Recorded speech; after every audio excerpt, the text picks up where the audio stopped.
दोस्तों नमस्कार, मैं संजीव भार्गव आप सभी का ITI स्किल इंडिया के यूट्यूब चैनल पे स्वागत करता हूं। आज जो हमारा वीडियो है वो इंजीनियरिंग ड्राइंग के अंदर ज्योमेट्रिकल कंस्ट्रक्शन का जो चैप्टर है उसके अंदर एक दी गई रेखा के समानांतर कुछ दूरी पर एक दूसरी रेखा बनाना के संबंध में है।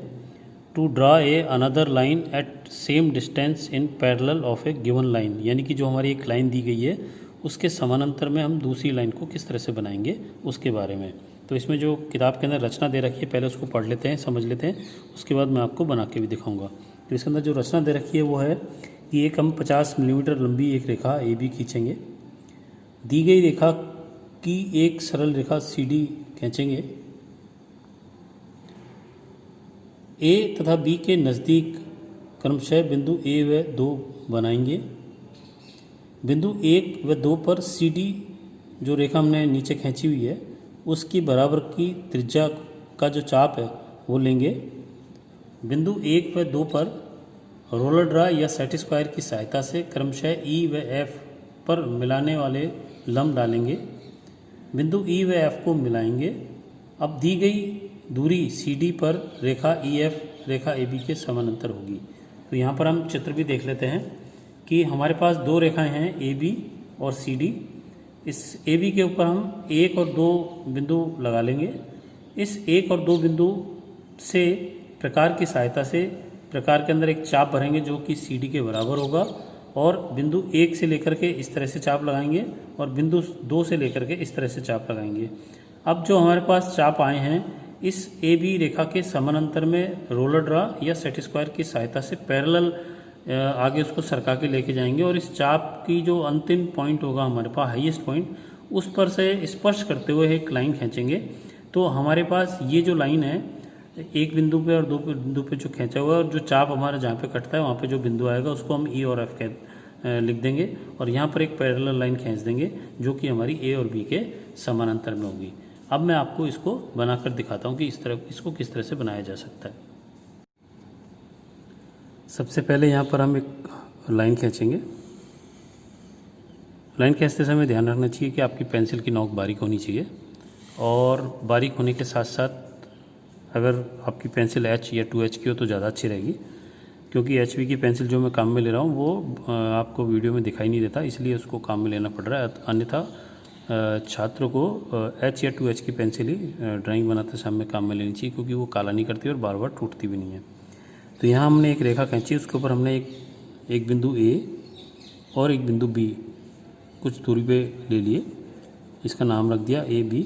अब यहाँ पर क्योंकि हमको एक पैरेलल लाइन जो है 50 mm की दूरी पर खींचनी है, तो हम एक दूसरी रेखा यहाँ पे खींच लेते हैं जिसको कि हम प्रकार में भरेंगे, और वो हमारी यहाँ पे 50 mm की होगी। तो यहाँ मैंने 50 mm की दूसरी लाइन खींच ली, और इसका नाम मैं यहाँ पे देता हूँ C और D। इस बिंदु C और D को मैं प्रकार के अंदर एक चाप के रूप में भर लेता हूँ। तो यहाँ पर ध्यान रखना चाहिए कि जब आप लाइन खींचते हैं तो लाइन खींचने के बाद जो बिंदु बनाते हैं उसमें हल्का सा पेंसिल को दबाएंगे तो वहाँ पर एक गड्ढा बन जाएगा। इस गड्ढा बनने से ये फ़ायदा होता है कि जब भी इस पर इन बिंदुओं से लाइन को गुजारते हैं तो हमको पता चल जाता है कि हमारी पेंसिल जो है इस गड्ढे में से होकर जा रही है, यानी कि हमारी लाइन इस बिंदु पे से ही जा रही है। और जब प्रकार यूज़ करते हैं तो उसका प्रकार की जो नोक होती है वो भी इस गड्ढे में आसानी से समा जाती है, जिससे कि हमारा बिल्कुल डायमेंशन सही आती है। इसके बाद हम इस CD जो रेखा है जिसको हमने प्रकार में भर लिया है, और यहाँ पर A जो बिंदु है उससे और B जो बिंदु है उससे एक चाप ऊपर की तरफ लगा लेंगे। तो यहाँ मैं इस तरह से एक चाप लगा लेता हूँ। ये चाप ज़्यादा गहरा नहीं होना चाहिए, मेरे HB की वजह से गहरा है, और पेंसिल मेरी थोड़ी सी भोटी हो चुकी है, आपको बिल्कुल बारीक रखनी है। तो यहाँ पर आपने देखा कि 2 चाप मैं बना चुका हूँ। अब AB भुजा जो हमने खींची थी उस AB भुजा के समानांतर में लाइन खींचने के लिए मैं इस पर रोल एंड ड्रा को सीधा ऊपर की तरफ ले जाऊंगा। तो आप देख रहे हैं यहाँ पे जो चाप हैं उसके हाईएस्ट पॉइंट पे जाकर के ये मेरा रोलर ड्रा रुक गया, और मैं यहाँ पे इस चाप के स्पर्श करते हुए एक लाइन खींचूंगा जो दोनों चापों को टच करते हुए निकल के जाएगी। ये जो टच करते हुए रेखा निकल रही है ये इस चाप के ऊपर स्पर्श रेखा कहलाती है। स्पर्श का मतलब होता है टच करना। अब यहाँ पे हमारे पास जो बिंदु A है उससे हम 90 डिग्री पे एक लाइन खींचेंगे जो चाप को भी काटेगी और पैरेलल लाइन को भी काटेगी, और इसी तरह मैं B से भी एक लाइन खींच दूंगा जो कि इस चाप को भी काटेगी और इस पैरेलल लाइन को भी काट के निकल जाएगी। तो ये हमारे जो बिंदु हैं वो ई है और यहाँ पे एफ है।